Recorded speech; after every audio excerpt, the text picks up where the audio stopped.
Hello, I'm Roy Richardson, and this is the Dynamic Business Leaders Podcast.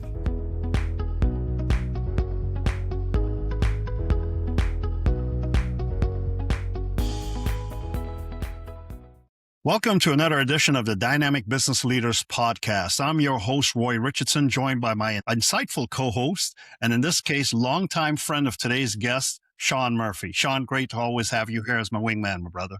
Absolutely. Great to be here. Looking forward to this big time. Yeah. This episode is brought to you by Aurora Infotech, helping organizations stay secure, resilient, and future ready in today's digital world. Folks, today's guest is a powerhouse in the world of financial leadership, a founder who has spent the last 2 decades helping business owners bring clarity to their numbers, confidence to their decisions, and discipline to their growth. With over 20 years of experience across accounting, taxation, information systems, M&A, and executive financial strategy, he has become the steady, trusted voice behind the scenes for CEOs across Florida and the U.S.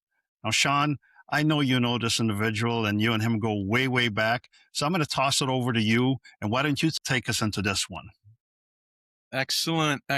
Well, I think I've known Russell 20 and a half years, something like that. Right after you started Nperspective, we started ACG Orlando. And so he and I kind of are kindred spirits in the way we approach business and life.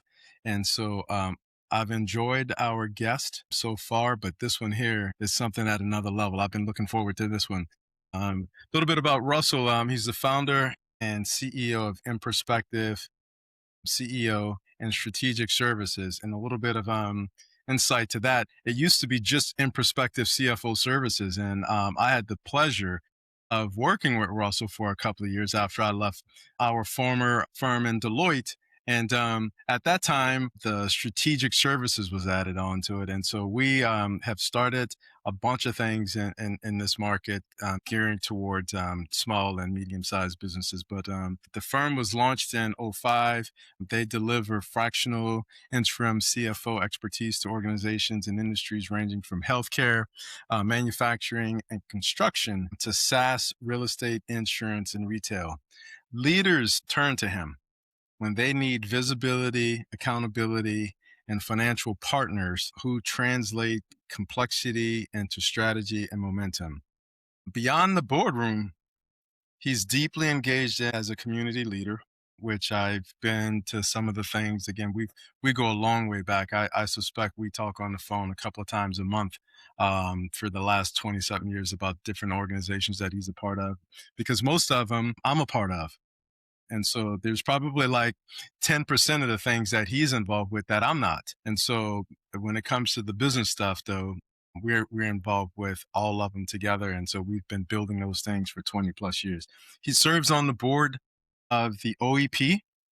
He's a founder and past president of ACG Global, or ACG Orlando, I'm sorry. He's also a current board member, but also a founder of the ACG Florida, which is a statewide capital connect where 950 capital providers, folks advising capital firms. We're just here in Orlando back in November, and Russell is one of the founders of that with me, and he has stayed engaged all of those 20 years. I've come and gone over those 20 years, but he's stayed engaged.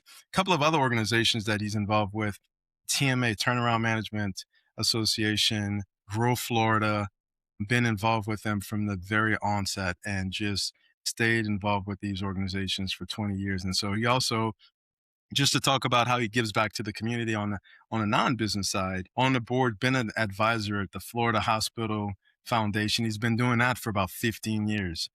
He also serves and contributes to the Walt Disney Pavilion at Florida Hospital Children's Hospital Board. He's been on that for about 15 years. And he's just a passionate supporter of entrepreneurs and has served on advisory boards for the Entrepreneur Center when it first came here, which is about 20 years ago. Same with the Business Development Center, again, from the beginning.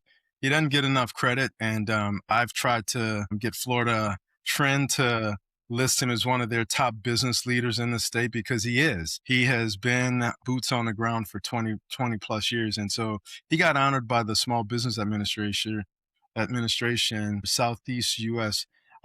Financial Services Champion of the Year, recognizing his impact on small businesses and his commitment to economic growth. And behind all of that, he's a connector. He knows everybody. So it's like, hey, if you need to know somebody, you want to call Russell because he has the golden Rolodex. He's a dedicated father. I've been with him at the hospital where kids were sick. He has, 4 kids. And every time I talk to him, he's talking about doing something with them. He's also a weekend boater and a man who believes in persistency, integrity, and never burning bridges. Values that have shaped his journey and the countless leaders he's helped along the way. So please join us in welcoming a financial strategist, a community builder, and a leader who has helped shape not only Central Florida, not only the state of Florida, but the Southeast business landscape. My good friend, Russell Slappey. Hey, Russell, good to have you. yeah, good. Lots of good words there. I appreciate it. It's been a long journey, but yeah, and some of those I've come and gone. Some of those organizations I've been and departed, and done a lot of things. So keep them busy. Awesome. Awesome. Well, Russell, welcome. We're excited to dive into your story and, share your journey with everyone out there. Good deal. Well, let's kick off with something light, man. Something I think that I know I get emails from you 2 o'clock in the morning. I know you run hard. You're having business meetings at night at Crest until they close 3 and 4 times a week. So I want to do something light here. You're a social guy. You love the boat. You love your kids. What's the moment lately that's made you pause and really appreciate life? Well, the big one this year had to be becoming a grandfather. So my daughter, my Wow. oldest daughter, had a son. So that was definitely a kind of winning moment. Very When cool. your kids they finally get to that pinnacle. She got married Right. and, then now we're having a baby. So I'm a grandfather now. So I have to admit that, even though I still think I'm 25, I'm now a grandfather. Starting to look like one too here. So with a beard. Hey, you said it, not me, man. I know. So So Kaylee had a baby. yeah, that was That's what's definitely up. a defining moment as a parent and all the hard work you do, and then again, I had another daughter go into college. My second daughter went into college this year and just getting her up and running and, getting Right. past those milestones. So it's been great. That's definitely a moment that made you appreciate life for sure. So in a lot of ways. Absolutely. Yeah. And Alexis, she's getting along well, doing her thing in college now, huh? Yeah. She's at USF. Very cool. And she's doing good, and getting up and running. She's making friends, you know. Yep. So, Yep. Yep. and she's had some health issues. So it's been a big concern of ours. She had some serious health issues last year. So just getting her finishing senior high, getting up Right. in the new college, the dorm room, meeting new friends. You're in a different environment than you're used to. You're not at home anymore, but she seems Right. really happy. And that's what it's all about right now. Very, very cool. Now she's starting to take more classes and get busier. So yeah, it's going good.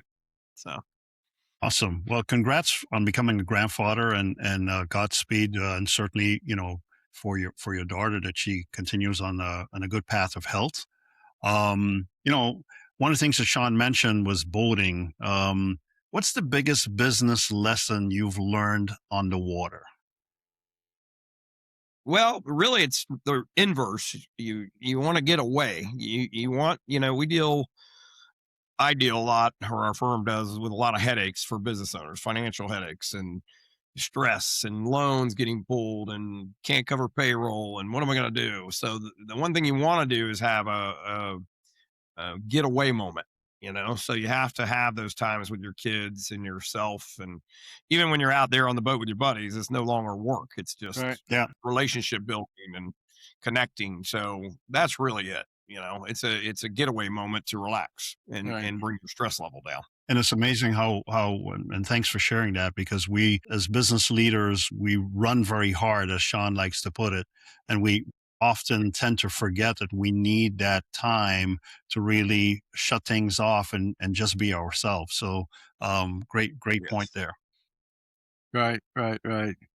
Well, listen, I know you were on a lake, living on a lake and all of that stuff. I remember you were thinking about coming down south, down here by me, and I know that's important to you. But I want to take it back and Deltona, not Deltona, but Deland, Stetson, CPA track, Deloitte, being the youngest of four, and all of the other boys like you are CPAs, but they took a little bit of a different approach, and we're going to talk about that. And when did you realize that you were wired to build something? Yeah, that's interesting. Even before getting out of college, looking back, even in high school, I had an entrepreneurial itch. I wanted to own a business. I wanted to make money.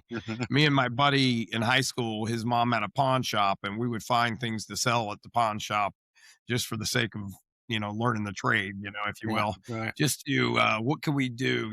How do we buy a car? Because my parents weren't very well off with four boys and all four going to college, and we were all right behind each other. But they did their best and they did a great job. But, if you wanted something in my family, you earned it. you earned So it. you want a car, you worked at Burger King when you were 15 years old, so, and I did all that. I worked at Burger King, I worked at Winn-Dixie, did chores, cleaned houses, and I had one of the first cell phones for a car, one of them stupid handheld big car Right, cell right, phones. right. Roy, you remember we were talking about those, Roy? You remember? Yeah. Required its own seatbelt. Right, So, right, yeah, right, exactly. right, But you basically learned the lesson: work hard, play hard. right. So, and I had that entrepreneurial itch as far back as early teen years. But I kind of followed my brother because you get to kind of into high school. Where am I going to go? What should I do? And you really don't know a lot of times how it's going to play out. In fact, I was going to be a pharmacist to start with, of all odd things. And I got into Stetson and I got my first D in a class and decided, well, that ain't going to work. I'm not going to be a pharmacist. So I pivoted to follow my brother's footsteps. All three of my older brothers went into accounting, and it actually was a good fit. And I took to it easy enough. And of course, that after college, with Deloitte, and took that experience and started our fractional CFO firm. Which And it's was, worked out. I really enjoy it. So yeah. I was talking to someone a few weeks ago, and they were like, man, he started that. I was talking to a banker up in Alabama, and Yeah. he's like, they've been a fractional CFO firm for 20 years. He's like, that was revolutionary. Yeah. Because basically it's the gig economy, right? So you basically, you're doing it for hire. Let me ask you this. What was the moment when Nperspective went from an idea, when you and Wayne said, we're going to do this, and you put the conviction behind it to make it happen? Well, I started one firm with a couple of old cohorts out of Deloitte. Okay. And it really didn't work at first. They had different agendas. I had, a house, two new cars, a baby. It didn't work Right. out. They really knew each other. So I got kind of left in the outfield by myself, so to speak. And then I started almost off as a CPA firm, and I started doing some audits and taxes because I knew how to do all that from the training of being with a couple regional firms in Deloitte. And got going, but then I always wanted to explore this fractional CFO thing. There was an old firm called Tatum CFO who used to be Yeah. the Doug 100 Tatum. pound gorilla, all the way across the country. Yeah. And I just always aspired to always believe in, aggregate yourself with people smarter than you, more experienced than you. And in doing that, of course led me down the Right. consulting CFO, because you can't go any higher on the finance side than the level of the CFO as a responsibility at a company. So I slowly started networking. I didn't know if I was going to be good at it, and I turned out to be pretty darn good at it. I'm a natural connector, and I used that strength and started getting clients. And the moment came when in Orlando, I had 4 or 5 guys. We were just kind of doing a loose revenue sharing arrangement between each other. And I went to my now partner, Wayne, and said, let's change the name. Let's make up a name. It can't be Slappy Financial anymore. Let's make it In Perspective, CFO. And Where'd you one get of the name from? well, actually, another partner of ours came up with the name. Okay. And, it's always that challenge. Where's a name that's not being used too, right? Yeah. There's a Right. million things out there, company names out there. And, the In Perspective, get your business in perspective, get your financial perspective. So that kind of rang well, and we ran with it. And it was more that moment where we're going to change the name. We're going to form a new company. And what I did is I went to Wayne, I said, we're going to pool our money and hire a full-time salesperson. And let's do this that way. Let's not just keep networking and connecting, but let's take it serious and deploy resources to start growing the firm. So back then, if you remember, most of the CPA firms didn't have a business development officer. Right. But we were taking the new approach. And then over the years since then, they've been hiring our salespeople away from us every 4 or 5 years. So it's kind of funny how we kind of started that movement in Orlando of the business development for accounting, Right. So yeah, that was probably the moment, where this is becoming a real, and then back then too, it was more about just Orlando. I had no vision of, doing the whole Southeast like we do now. Right. It was just, I'm glad to get to this point, but as we grew, let's go open Tampa. We did in Orlando. Let's get a team member and get Tampa going, and then Miami. And then, now we're working on getting Atlanta in its, starting point. So, and we're doing other things too now. We're adding other services. So, but that was probably the true point, bringing in an equity partner, forming a company, changing the name. This has got money coming into it. It's got substance. Very What do good. we do next? We start a company, so yeah. Excellent. Amazing. So, Russell, when you first started, were there any particular industries that you honed in on, and that was your sweet spot? Yeah, I was back because of my, previous work career. We did a lot of construction clients in Daytona Beach. So we got into construction pretty quick, manufacturing, services, Right. but as we grew and brought on more partners, like one of our partners had a big manufacturing background. There were a couple of them. And then we pick up Right. manufacturing clients.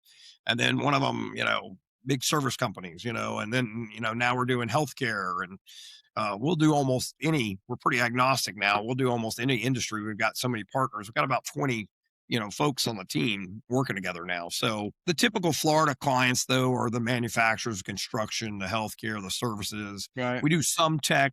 Unlike some fractional CFO firms, we don't do a lot of tech. We do a little bit of it. We're more the industrial side, if you will, the good old Florida clients, if you will. And you're not just dealing with small businesses, right? You're dealing with Oh yeah, some they're getting big. significant sized companies. Yeah, some of our clients have been 600 million, all the way up to $1 billion. Right. We pride ourselves in being what I call the lower middle market, the sub 100. But Right. actually, we just had a conversation with my Miami business development officer the other day, where we're going to start intentionally moving up scale with Right. what's going on in the marketplace. The whole advent of AI and what's going on there. We Right. have to position ourselves to get ready for all the changes, if you will. Yeah. Well, we talked about. I want to stick here for a second because we talked about industries and things like that, and I really, I know, with the exception of probably 2 of your partners, of the 12 or so that you have, all high level. Just give me a little bit of give the audience a little flavor of what your CFOs are like. You're not just bookkeepers. You do have some controllers and bookkeeper types that work for you, but you're talking about an Al Anderson who ran a $500 million company as a CFO that's on your team, and that's been with you for a decade now. Even Ed and his background with the So publishing company. it goes to how we interview the partners, actually, and some things in the background. So when we started In Perspective, there was a firm in town calling themselves CFO this or that. I won't mention their name, but the issue was they didn't really have CFO level talent. They were more controllers. And you see that in our space, the fractional CFO space. A lot of times what you're getting is a controller, not a CFO. Right. So for the first 15 years of doing businesses, though, we only hired high level CFOs. So we made that difference. We made a point of that. we are the higher level firm. We do have real CFOs. And when we interview our talent coming in, there's some nuances there too, in that, one of my first questions on the interview with a CFO individual coming in is, do you need full-time cash flow? And if they say yes, well, you're not a fit for our firm. You need to go get a full-time job. That's right. Consulting's up and down, but it's not really, that's not the why though. The why is we don't want them needing money. We don't want them having to bill clients to make money. A lot of our guys will just, I added value. There isn't a lot left here because of where you're at, or you need to grow a little bit and I'll come back. They're not worried about pay. Right. Unlike the controllers, they're true fractional controllers that really want to amp up their pay, but they're doing controller level duties and they get 60 hours a week. But our CFOs, they remind me all the time, I don't really need to work, Russell. You don't have to worry about me working so hard, So Right. we try and keep everybody, busy, nobody on the bench. And for the most part, and that's what we've been good at too as a firm, is everybody's not on the bench. Right. Where some of these firms, they just add people, and we kind of do one partner at a time, one new partner. Or do we need like right now, we need a construction person in Miami, and then we'll wait, get them busy, and then we'll go looking for the next partner. And that also keeps the morale of the firm so good the way it is. So it's Right. all about that Great model. reputation from the beginning, where we stuck to our guns of having high level CFOs, the right talent for what we were Right. saying we did, Got it. and then we started the fractional controller services about 5 years ago, and it's worked out really well. Patrick and Melissa, outstanding people. And their goals are a little different. They want to work hard. They want to be working 60 hours a week. Right. Great. And we keep Yeah. them busy. So yeah. Yeah. No, thanks for sharing that. I think that, our audience should know what it is that you do and who you have on your team. I think that, we've been saying this for 10 years. I still don't know a competitor out there that brings the depth that you bring. And so with that being said, I'm going to move on, because now I'm sounding like I'm getting paid by you under the table. And you're not. But look, here, so I got another question for the CEOs that are listening to us. What pain drives someone to pick up the phone and call a fractional CFO firm like yourself, or an individual that's a fractional CFO? Yeah, I think it's the pain of not knowing. A lot of CEOs, and just like me, you run the business, you do your best. You weren't necessarily trained for that job, especially in the lower middle market. You're kind of learning as you go. Right. Well, most CEOs are either sales background or operations background, hardly ever finance. So for a long time, they can fake the finance in, tell the banker what he wants to hear when he comes in, pretend like he understands all the product margins and the mixes and where he's making money and where he's making profit, what his run rates are and all that. But at some point, he realizes he doesn't. Right. And really needs to get somebody in more senior finance wise that can say, this is where you're making your money.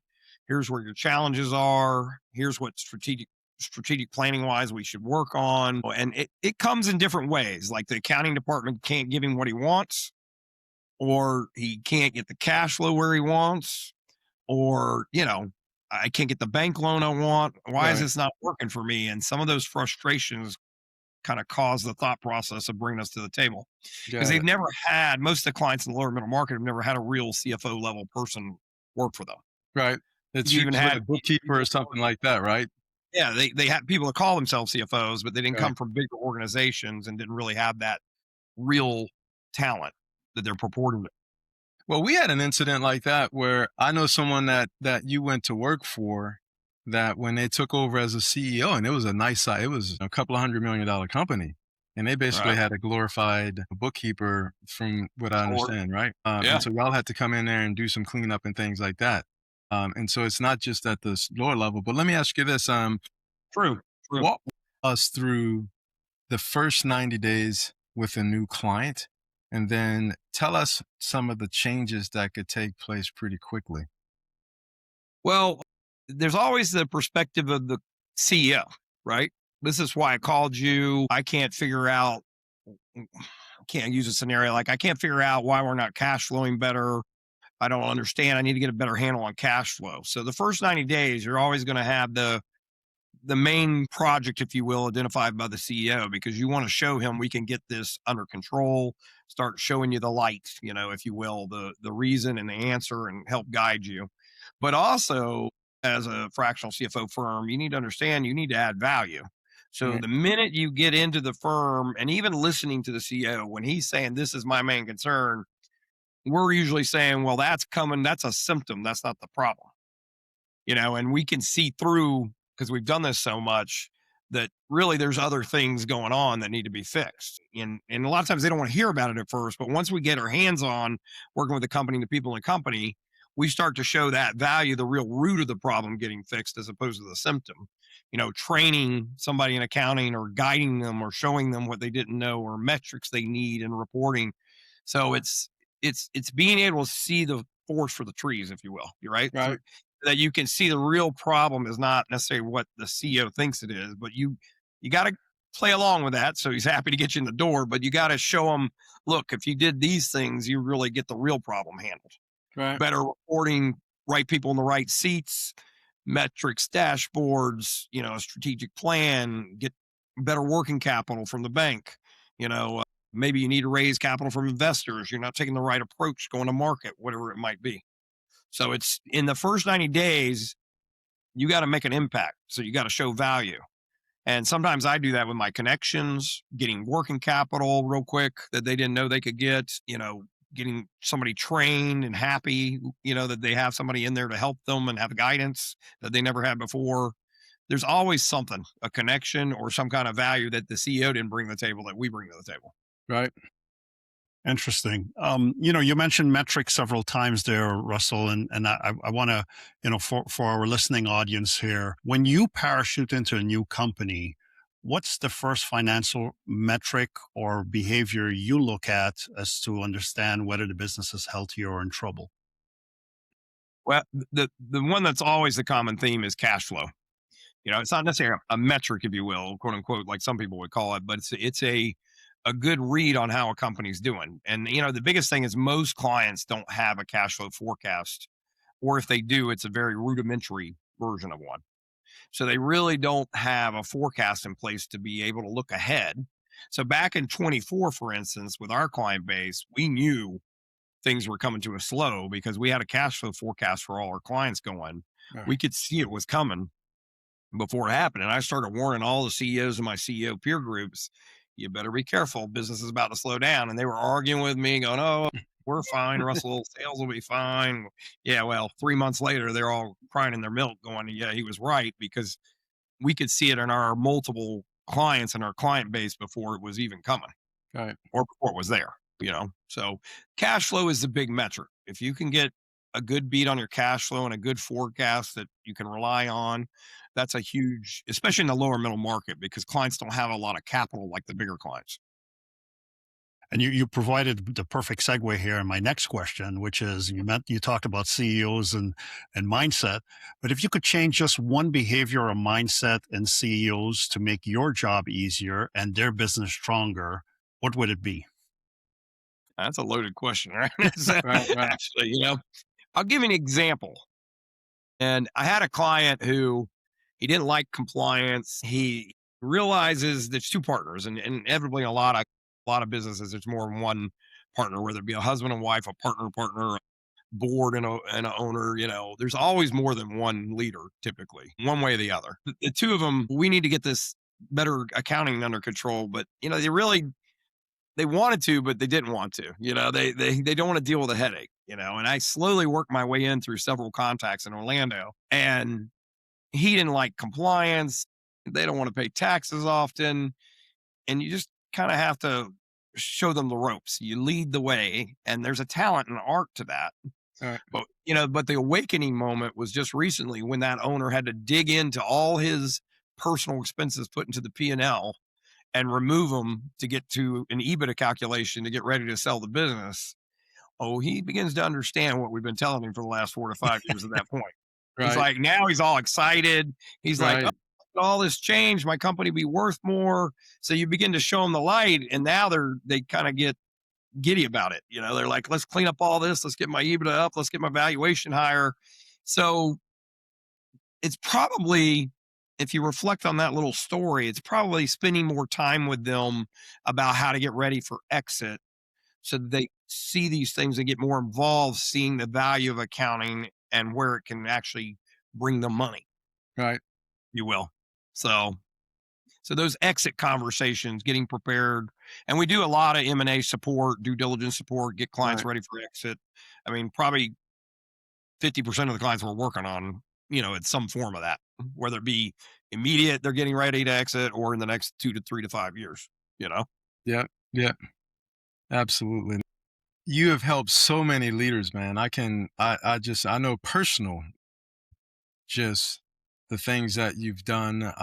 We talked, 3 weeks ago, and I was talking to you about a client of mine that I'm like, they really could use you. And you're like, why don't we just have Patrick go do some pro bono stuff for 2 to 3 weeks? Just get to know them so that they can see the value that we add. Right. But you're also very active on boards and in the community, as I stated earlier about ACG. We put together ACG and TMA and the Grow Florida stuff. We're involved with that. Yes, there's some business applications, but we went in with the mindset, if we can help the community can help us. It's one of those things. You don't just run a firm, you serve. Chamber, ACG, hospital boards. What drive that level of community leadership like that, Russell? I think it comes from just being a true entrepreneur. I want to be making a difference for the community, which being an entrepreneur, yeah, you want to own a business, you want to run a business, but the same token, you want to help the others that are trying to do the same.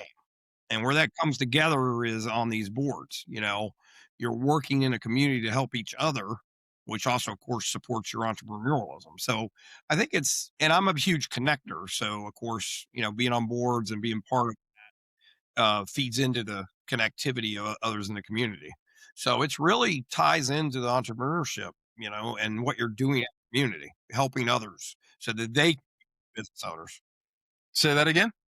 helping others so they can be good business owners too. So, and I would imagine that's shaped your perspective as a CEO of your firm as well. Definitely. Definitely. Yeah. You appreciate when people try and help you because you're doing the same the other way. You always can learn something. You learn the older you get, there's still things you don't know, So Right, right, right, always good to listen. And it right, goes back to that saying I said earlier. I always want to surround myself with people smarter than me. right. And if you think about it, you can never stop doing that if that's your philosophy. Well, Because there's Al all is a lot smarter than you, just so you know. yeah, I'm kidding, right? but I've got a connection for everything, so I Right, can yes, solve you them do. from the other way. So Yes, yeah, you do. Yeah, I can't wait to hear about this one here. Roy, it's on you. Perfect segue here again, because you Right. admire connectors like Dick Batchelor. What did you learn by watching him work a room with purpose? what was interesting is I I had admired kind of people saying you need to meet Dick, you need to meet Dick, and I kind of like, okay, who is this guy? And I started kind of watching from afar, and he was on the Florida Hospital Admin Children's Hospital Board, and I got onto the board somehow. I don't even remember. It's been 15 years ago now. I just recently left that board, so just full disclosure. But Well, I they got joined tired of you. the You've been board. on it for 15 years. It's like, we need some fresh blood. You Yeah, well, probably they would still be changed on a it. lot. They brought in all new leadership. They Yeah, wanted to rotate the board. Actually, Dick left a few years ago, so they did it right. on purpose, which is good. They should, to your Yeah, point. new fresh blood. Yeah, and but he was on the board, so I really joined the board to get to know him. And funny enough, by the time I got to know him, I was already kind of figured out I'm already doing what he's Okay. doing. That's right. That's It right. was, That's right. but it kind of helped reassure I was heading somewhere. Right. So I can see myself as I maybe don't want to put pen to pencil anymore, helping clients with the financial side, just being that connector in the community to get people what they need or insight on where to go to get something done, a lot like he does. Yeah, So Dick, I love Dick. I love his wife Andrea. We were very involved with Shepherd's Hope years ago when we first launched that thing in Orlando. And so I got to know them, and we would run into them at Amira's over on Sand Lake, yeah, having dinner on Friday nights, my wife and I. But Dick wish he had your Rolodex across the state, man. You got the Rolodex. And listen, it ain't that much deeper than mine, just so you know. Yeah, you're pretty good too. Hey, look, Russ, we compete on who got the bigger Rolodex. Yeah, that's what I compete on. That's for sure. But you know what? Having that Rolodex, Sean, clients don't get it until we get in there and I start helping them. I'm like, look, let me go make a phone call. That's And I'm right. going to solve your problem in an hour. Yep. That's right. Or I'm That's going right. to get you a connection that can That's answer right. your question and show you how to bring value in an hour. And I That's just right. did that recently. This guy has a piece of property with a easement. You know, he's trying to do a tax easement. I call my boys in Atlanta. I'm like, where's the guru of easements in Atlanta? A couple phone calls, boom, boom. Right. We're on the phone with the tax attorney. He's like, you're missing the whole point with this easement property. You could double your revenue if you did this. Right. And the client was just beside himself. He's like, okay, start over. We got to rethink the whole plan with this property. Amazing. But that's bringing value with a couple phone calls and connections that, you know, and he sees that now. He gets Yeah. it, you know. Hard to explain to somebody when they're interviewing you the kind of connectivity you have and ability to do that. There was another client, just a little small example.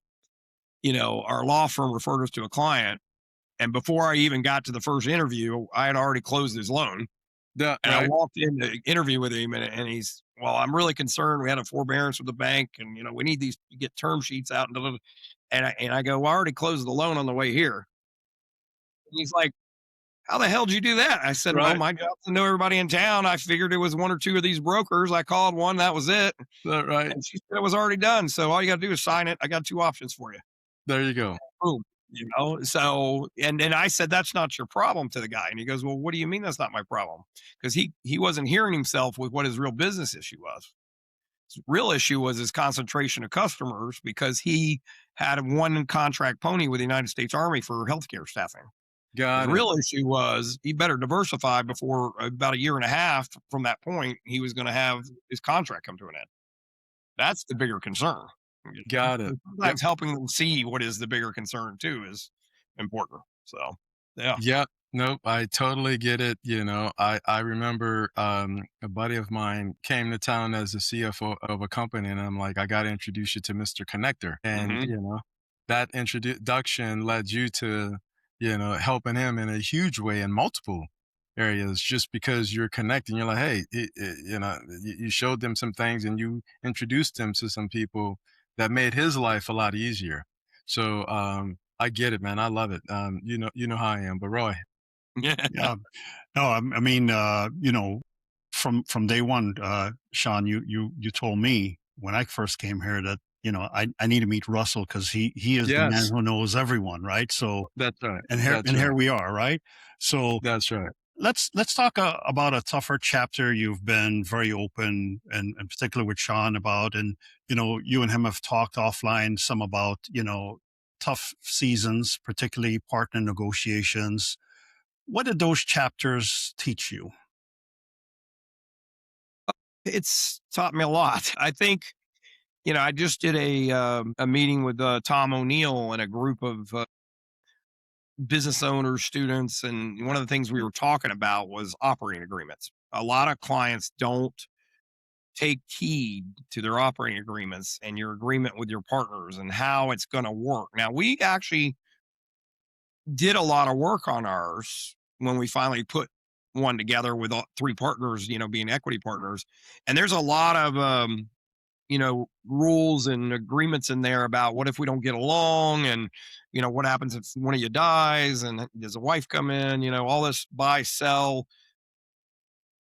Even having said that, it can be a very hard issue.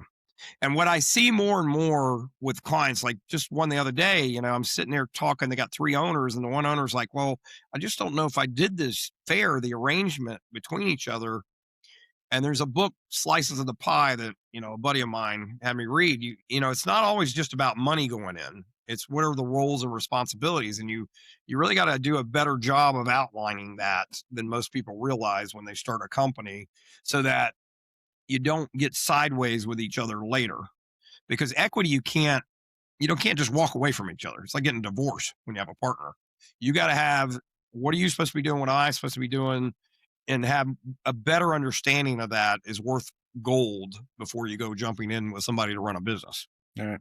I think far too many of us don't stop and take our time putting that type of structure together the right way on the front end of starting a business. And it unfortunately comes back to haunt you, and you got to work through it.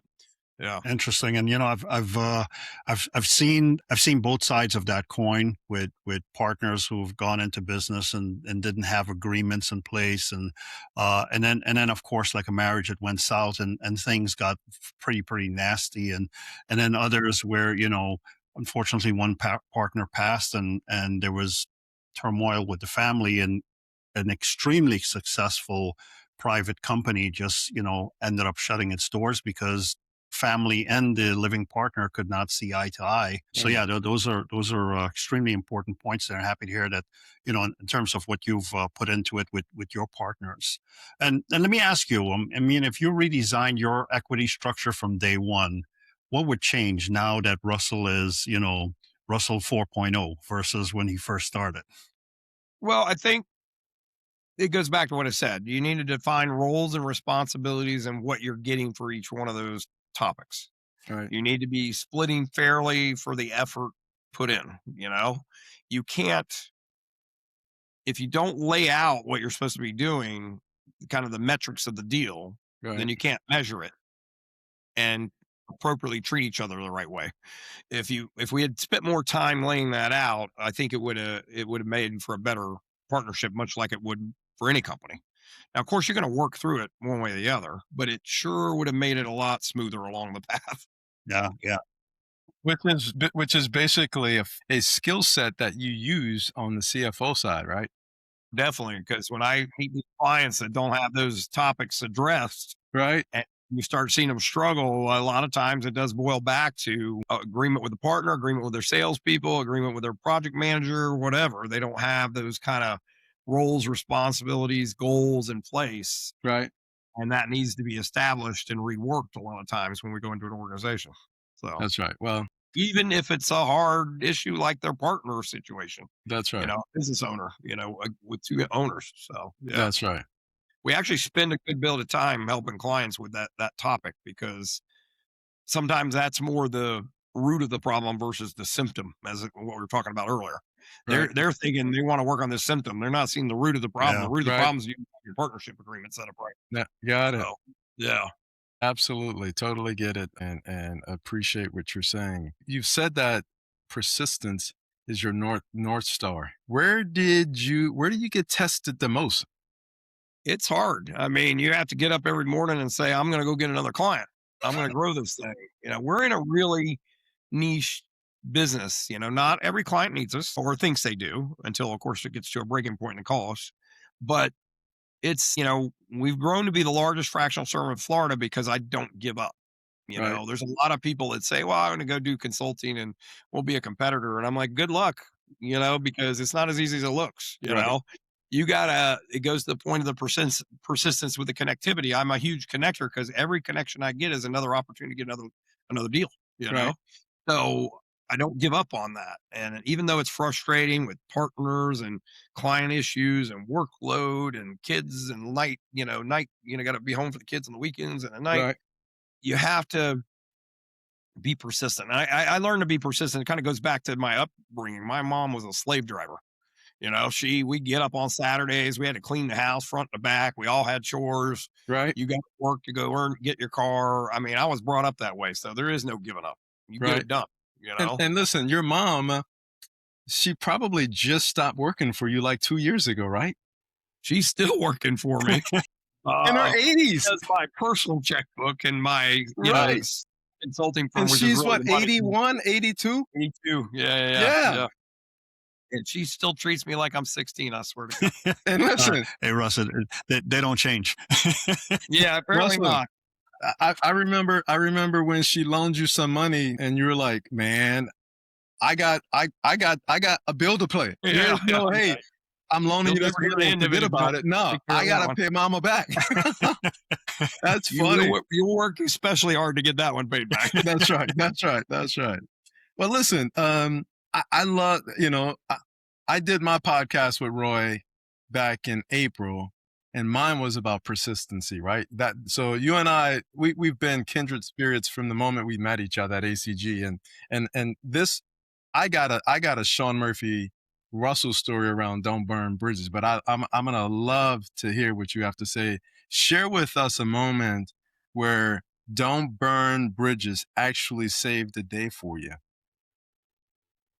That's a little bit harder one. I mean, And I if you learned not don't to burn have a one, I bridge. got one for you.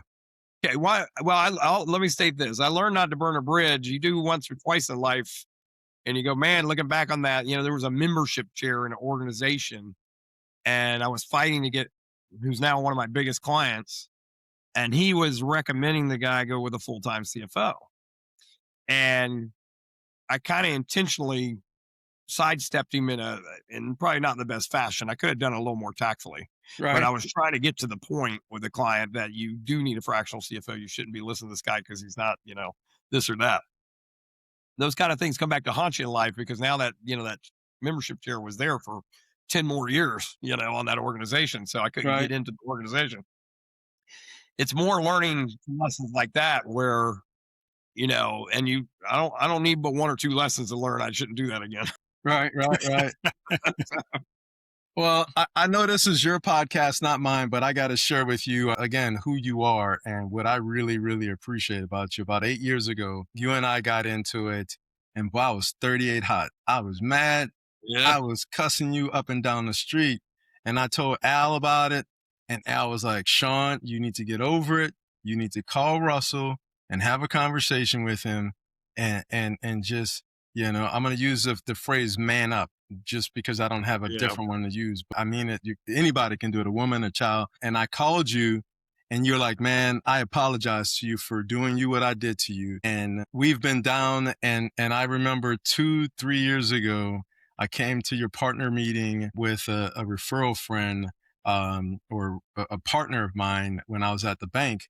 And you were like, to the partners, you're like, Sean helped us get one of the largest clients in the history of our firm. And that's that's because I respect you, because you say, hey man, I'm sorry. I didn't mean that. I didn't know I did something wrong to you, and let's dap it up and keep it moving and keep building this, making this world a better place. So I really appreciate that about you. And yeah, so that's my Russell, don't burn the bridge, situation there. Well, it makes sense. I get it. I mean, you learn the older you get that you're going to make mistakes. You're going to piss people off sometimes, and you're kind of push when you're so persistent. So sometimes you get ahead of yourself and you got to learn to come back a little bit, come Right. ground yourself every now. Those conversations like I had with you that night were grounding myself again and realizing, you know, so many people have such a big ego about what they're doing. You have to understand that not everybody's going to love everything you're doing or, all the time think you've made the right decision. Right. And as a CEO, you got to get comfortable with that. You have to Gotcha. say, I used to think, I'll never forget that. I used to think, well, I want everybody to love me, because I'm a Right. connector. But you realize in time that's not possible. There's always going to be differences, political, whatever, how you run a company versus how they see you should be doing it, or how you treated somebody versus this. But the best thing to do though is just make sure you're open to advice and be Right. willing to be apologetic when you make a mistake. Yep. Going to happen along the course. when Trait you're that's, dealing with I would say, that's deeply missing in today's society. That's right. Absolutely. Well, you and I had a conversation about that earlier today. And it's sad. It is really, really sad. But look, let's shake some things up here with a couple of rapid fire questions. What's the most underrated KPI, Russell? Most underrated KPI. Yeah. I still think it's cash flow. And that is a major measure of a company and how they're doing, and keeps you very Right. safe if you respect it for what it is. And people don't do a cash flow. I shouldn't say that. Organizations don't have a good cash flow forecast in place. It's crippling their ability to see how the companies should be doing, could be doing, or are doing at the moment. If they spent more time on understanding how that works and forecasting in general, they would have a much better business because, the good thing is I can do a lot of the forecasting in my head for the firm, but I still have Ruth, our controller, build a forecast and look at it. So Right. we can take during this hard times the last year and a half, we can take things to the edge, but by being able to cash flow forecast, we can see how to get out of it as well if we got to reverse gears. So that is a very important metric that most people don't really have under their command when we go Right. into an organization. And keeping with the rapid fire here, biggest financial mistakes you still see, or mistake, I should say, you still see being made in 2026? As far as companies, Yeah. yeah, I think that's one of them, not having a good cash flow forecast. But also, I see, it's a shame. I see a lot of owners, for lack of planning, taking out MCA loans, and they're Yes. becoming cancer within Right. the Big within the time. community. I think 1 in every 3 clients that talk to us has some kind of MCA loan problem that we now have to help them negotiate out, or Right. we have to get a bankruptcy attorney involved, and it's challenging. Easy money is easy money for a reason. Right. The terms aren't good. That's why banks don't give them. They're unregulated. They're a mess, and it's going to be a spiral for most people to take one of those loans. Right. But they can't stop themselves. Instead of making cost cutting measures, they take a loan. And, oftentimes that's the wrong decision that creates their downfall. Right. That's a big one Yeah. lately. Yeah. Nope. I do not like those loans, but just KPIs is key performance indicators. And then the next question that I have for you is one EOS tool every leader should adopt. And the EOS is the entrepreneur operational system or operating system, which is kind of a leadership system that companies, especially a lot of the companies that we deal with here in Orlando and throughout the state, are using to help grow the business. And they'll have key metrics like the KPIs. But tell us one of the tools that every leader should adopt from there. Well, the biggest one I think, and of course ties into what we do, is the accountability chart. You got to develop your accountability, who's going to be doing what, and what are their 90-day rocks, their 90-day goals, and you Right. measure against that. So accountability, of course, ties into accounting, but it's really that, holding people accountable, making sure they're following down that path to get things done against what they said they were going to do.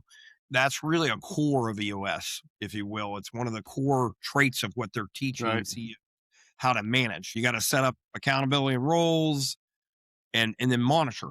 Every 90 days we go back Right. through and go through them again, and so forth and so on. It's a routine, but that routine is what creates regiment and a smoother run business, so that everybody knows where they're headed, and working together. Real quick, how long has EOS been in our marketplace here? Since the beginning of GrowFL or shortly thereafter? No, it was before that, Okay. but you didn't see it as much Got it. until old Chris White got involved with GrowFL Got and it. started pushing it, and then CO Nexus and some of these, it started proliferating, Got it. So it was there a long time ago because the book was around. But I think in Florida, it really hit around that time. Chris was one of the great implementers in Florida and really took it to another level. Got it.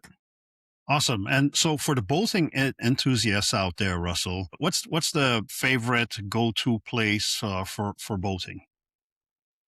For boating, Yeah. I love Fort Lauderdale right now. I have a buddy down there, has a big boat, couple boats. Just the waterways down there, the environment, the restaurants on the water, the views on the water, and then you got the beach right on the other side. I mean, it's just gorgeous down there. Fort Lauderdale in Florida right now, Los Olas is probably the number one The spot. spot. Right Yeah. now. Yes. It's insane. There's a new restaurant every month opening up on Los Olas. It's really growing down there, and that just makes it all the better. I'm down there a lot because it's a central spot. Mm-hmm. Because when we go to market in South Florida, I can go up or down, down to Miami or up to West Right. Palm. So I got a great spot. I stay out on the beach. Got the hookup with the lady that runs the sales for the hotel. I connect. I got that through connection too. I know her boyfriend's a finance guy, and she ends up running the hotel. Now I got a sweetheart deal at the hotel, so it's great. That's what's Yeah. up. Well, look, let's get a little reflective here, and Roy, take us a deep. Yeah. So, Russell, what's your leadership philosophy now versus when you first started? Yeah, that's a good one, actually. I think when I first started, I didn't know what the hell I was doing, quite frankly. My job was really, you just kind of like a bull in a china shop, like back Right. to, me and Sean are talking about with persistence. I don't really care. I'm just going to get a client. I'm going to service them. I'm going to make them happy. I'm going to move on, get a partner. You get a little more, I still have that persistence and do things quick in the moment, make decisions, but you kind of, there's funny now, we had some initiatives to start a new sell side advisory arm, and you're trying to put together the right people, and it's funny, people are like, well, it's taking too long.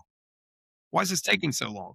Right. And it was funny, when they're asking me that, I felt like, what do you mean this is taking too long? But what was happening is you're putting more thought into the operating agreement and the structure of how this is going to be run, which is what we've been talking about. So it's changed me being more forward looking and making sure all that's in place before we move forward. The roles, the goals, the responsibilities, do you have the right people, the legalese down? Do you have the insurance set up?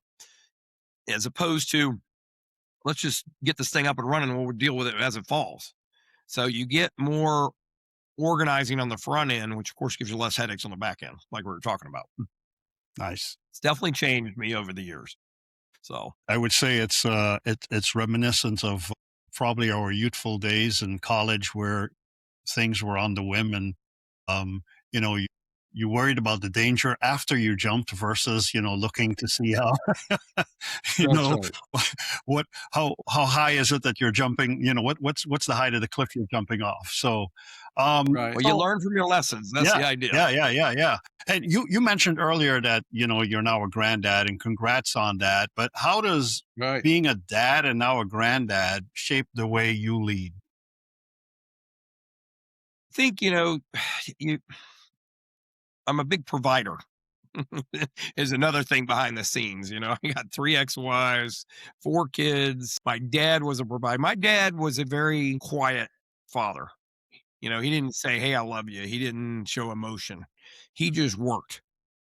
You know, he worked his butt off. He provided for us. And I think that's where I get that, if you will, from my father, where I'm a provider. If you're going to be in my environment, I'm going to make sure. I was telling my daughter, I was like, why are you worried about college? And she's like, well, we can't afford this or that. I'm like, that's not your job to worry. Right. I spent how many years of running this business? 25. I've been through three divorces. I don't want you even thinking about money. That's not your job. That's my Right. job.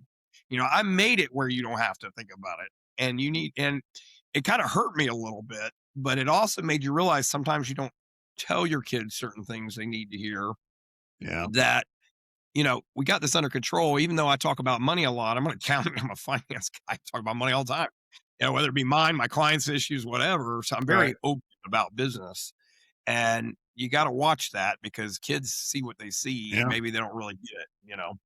But we got her settled. It's all worked out. But I think that persistence and providing is also how I run the business. We make sure we take care of the people that work for us. Right. We're gonna hustle to get them leads and deals so they don't sit on the bench.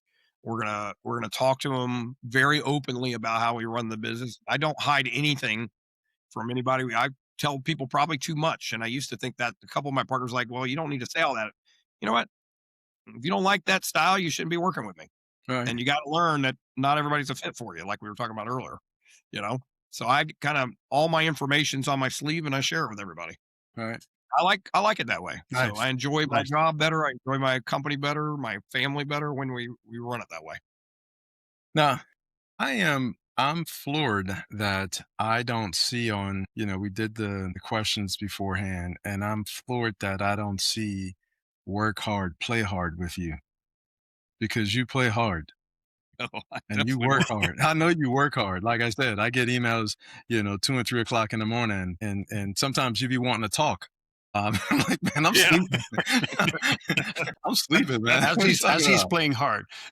Yeah, exactly. As you Hey, playing hang on hard, I'm one like, man, second. I'm sleeping. Got to plug this in, or we're gonna lose the connection. Hang on. Okay.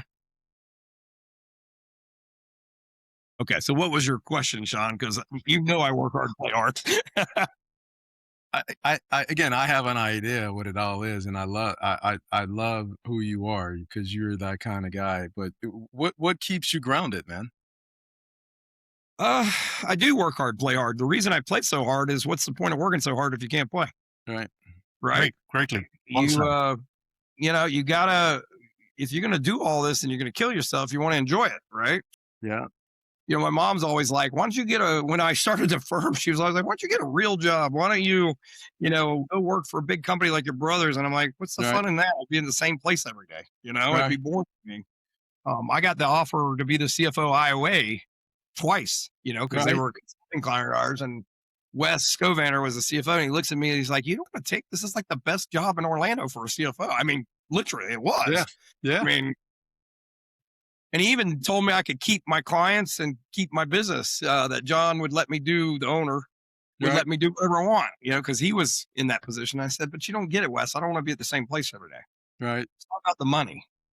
It's about the lifestyle. And I think that's what I like about this. I'm a very social guy. And in this business, I get to socialize all day long. All day long. Yeah. Oh, I love it. Friends, See, and that's funny. we make connections at night, day, morning, weekend. And you're helping people, which is really rewarding too, just through connections. It doesn't have to always be on the finance side. It could be they need an attorney to help them get out of this or that, immigration attorney. I just had a friend.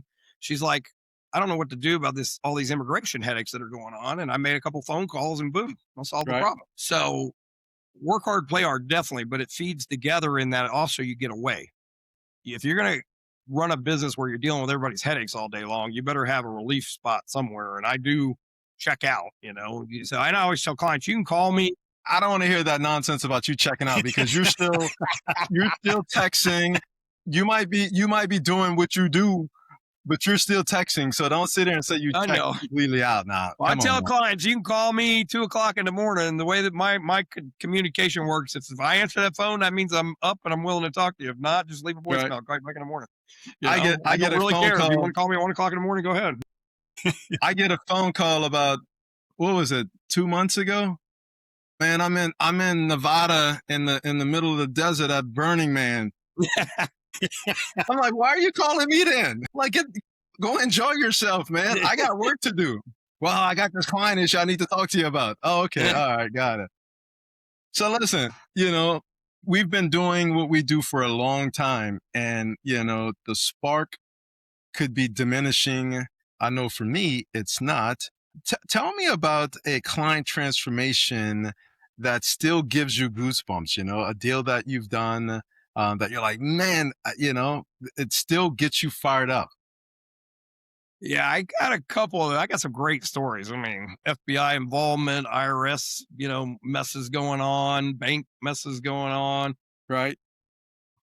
I got one client, I won't say who, just for sake of, but he's probably my, most fun client, at night, and also the most challenging one. When we first started working together, everybody's like, oh, you got to work with this guy. You got to work with this guy. He's got this big booming lab business, and I'm like, all right. And, me and him were ballers out on the scene and social scene. And I got to know him, but when I went to work with him, and he'd admit this too, it wasn't the same relationship. He was he had this big, analysis personality when it came to work. And I'm one of these, let's make a decision, move on. Right. So we really started bumping heads right out of the gate. And he's like, well, I don't know what I'm getting out of this. And I'm like, well, you're not listening. You can't get out of it unless you invest a little bit. We need to hire a controller. And I didn't want to scare him. So I called it an accounting manager.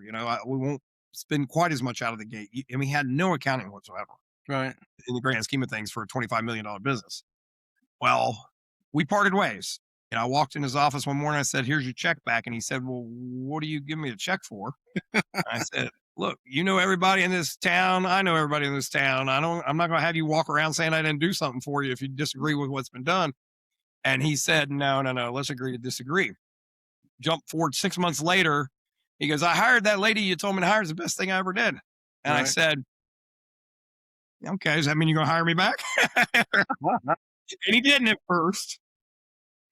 4 years later, long story short, since we're going to make it shorter, his partner called to get financing and something, said, "Hey, Slappy, come do your magic. I need you to get the bank happy so we can get this loan." And I said, "Well, if he's in this with you, it's not going to happen because I already know his financials." And sure enough, a month later, he was in it. And I'm like, I can't, I warned you, you need to get all this cleaned up and under control, and Right. partially to go get financing because he had all these labs that he paid cash for. He could have financed it all and had so much more money in his coffers.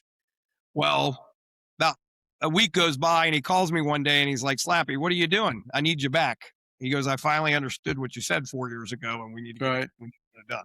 So now we're great, client relationship. I even told him, I said, I might stop doing client delivery. I'm going to start doing more of the sales and growing the firm with intention and start scaling the company. And he goes, "Well, you're not leaving me." I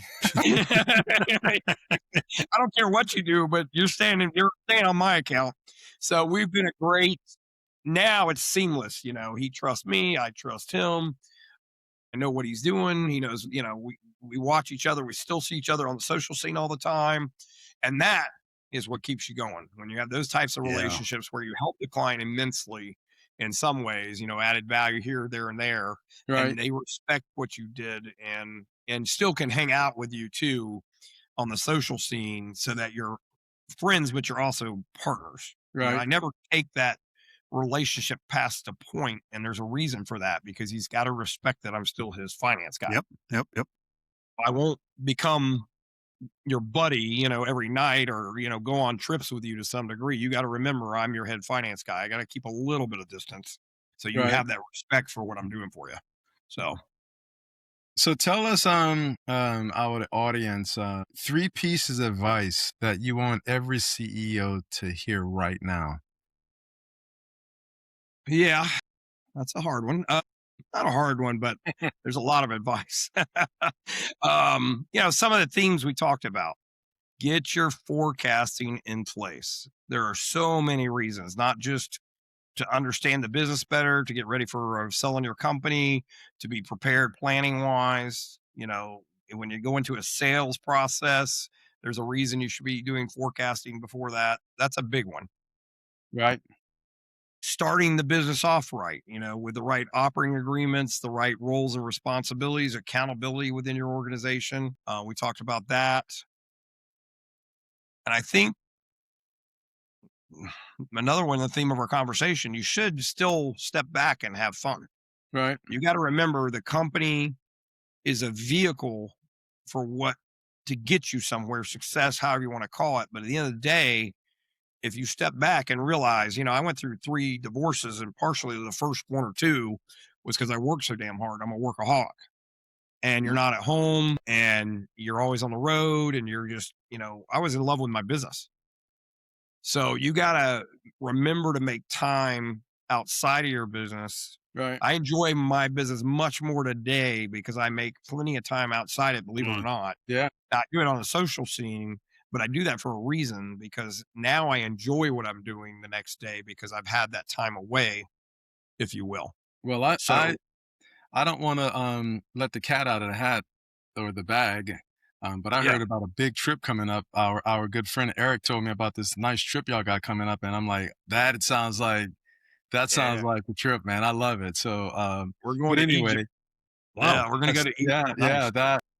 Not just to Egypt, but the tour that you're going to get. It's like, the head of antiquities with us. We get to go behind the scenes and check out everything differently than everybody else. It's going to be really cool. Yeah. Nice. Well, so real quick, I know we started late than we had anticipated, and I don't want to take a lot of your time. I know you got stuff to get done, but someone's in crisis, cash tightening, team stress.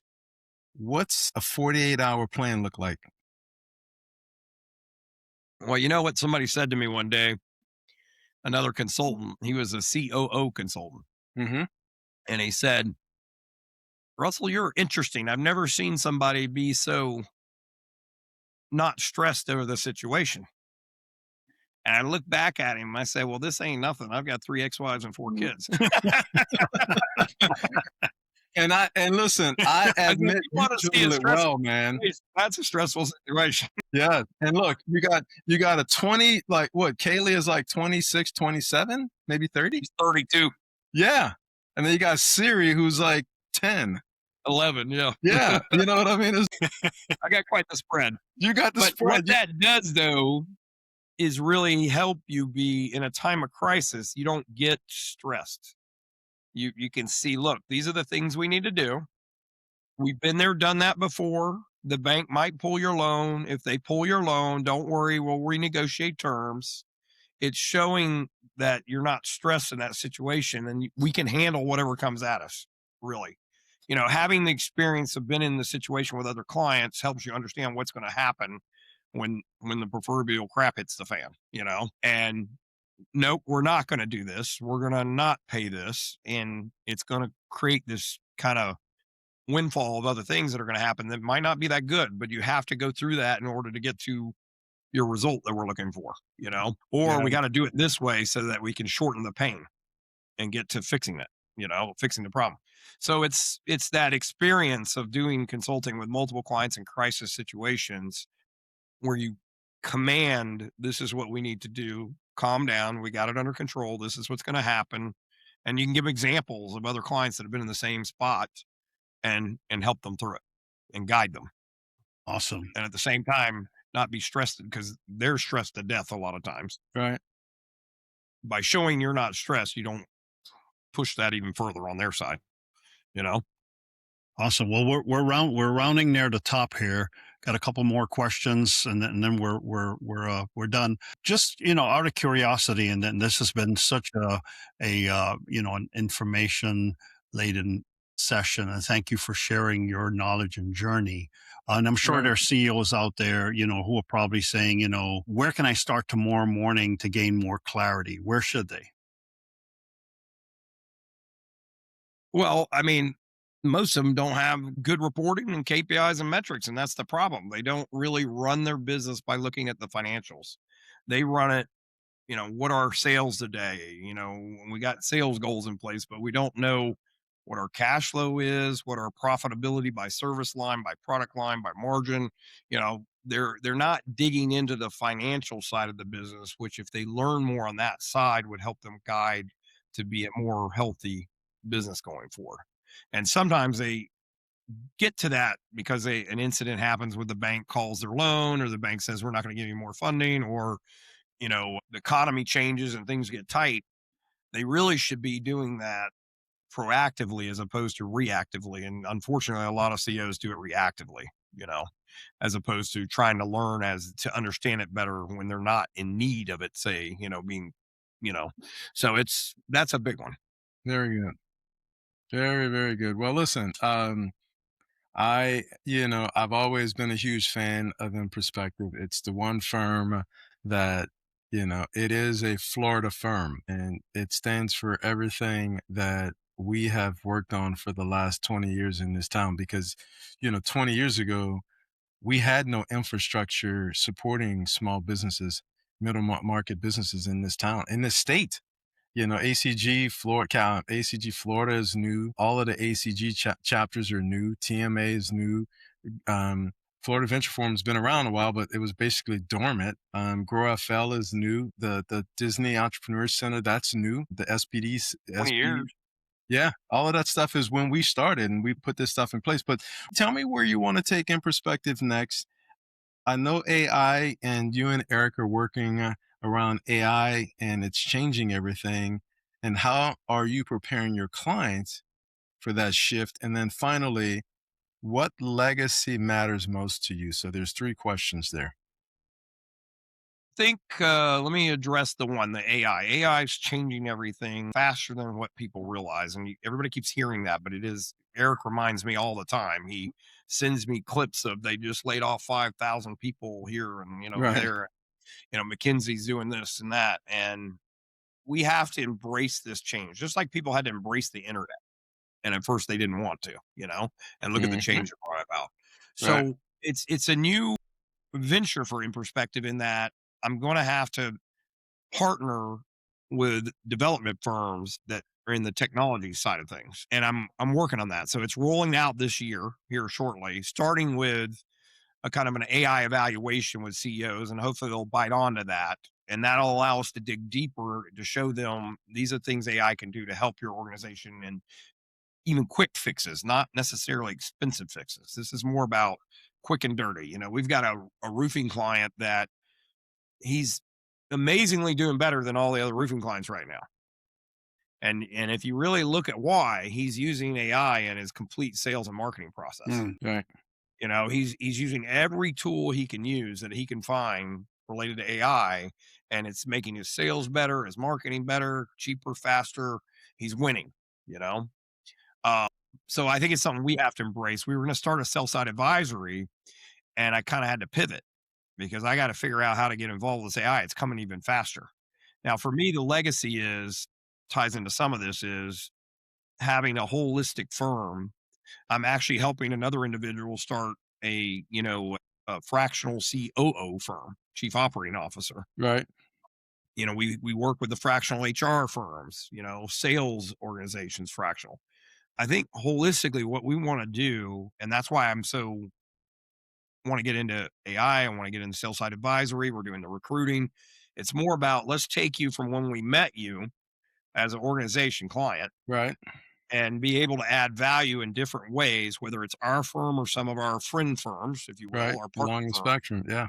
And we get you from your valuation here today to a much larger valuation before you get ready to retire, and explaining to the clients that these are the things you got to do along the path to get there, and not just explaining, but helping them through Got it. connections, partner firms, Right. whatever it takes.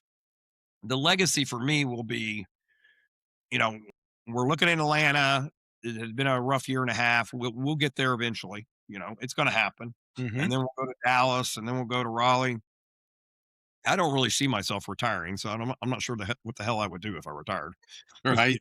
Quick. So the firm allows me to stay engaged. I can always work one day less a week, or something Right. like that. But the legacy, some people want to sell the company. I don't know in this case if we will one day. It might be we just sit on the board. And Right. if we could get all these services going where we're helping entrepreneurs and helping companies go from A to B to C and exit, I don't think it's such a bad thing to sit on a board and just let the company run underneath you and enjoy it, and Right. still make those connections for all those entrepreneurs, Yeah. and pop in every now and then. So this Yeah. year we're going to start interviewing our old clients and past clients. And I can't wait to kind of do that and get the vibe of how that feels. Some of them I haven't talked to in 5 years, and then all of a sudden, let's go see what they're doing now. Well, Dick, So that'll be the legacy, Sean, is Dick, really, Dick know, has to be pushing, 80. And I say that just because, not because he looks it, but just because I know his history and he's still connecting. Dick and I had coffee 2 years ago and he was sharp as, he is, it's like, okay, Dick, I got you, man. So anyway, yeah, I think that's the legacy. And you do this all for a reason. I'm a provider. I want my kids to be well off, and that'll come as a result of making all that happen too, yes, always having security. You've been great at providing the perfect segues here, and you've led me into my next question here because you were just speaking about boards and maybe sitting on a board, etc. And so, one question that I like to ask, and we like to ask our guests is, if you could create a personal dream board of advisors, anyone from any era, who would you choose and why? And what roles would each person play in guiding you in the next chapter of Nperspective or Russell Slappey? Well, I think the first, group of advisors would be my peer group. I've been involved with the organization called Fanaka. Now I jumped out of there too. To Sean's point, you should move around and try different things, and a board should be rotated every now and then too. But I was in for a period of 4 to 5 years, this Fanaka organization, which is really all the owners of the true fractional CFO firms around the country. I mean, if I had to pick my board, I'd pick all those owners because they've already been there, done that. They've dealt right, with all the challenges I'm dealing with. They've already been through it. They know how to structure compensation, how to structure partners coming in, how to get ready for retirement, how to get ready to sell the company. And they know my type of company because that's what they have. So that would be my ultimate board, if you will, because it ties so tied into what we do and how we do it, because they're very similar to our firm, a lot of them, you know?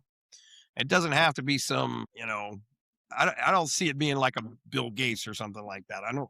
I'd rather have the team of people that have been there, done that in what I do, if you Nice, will.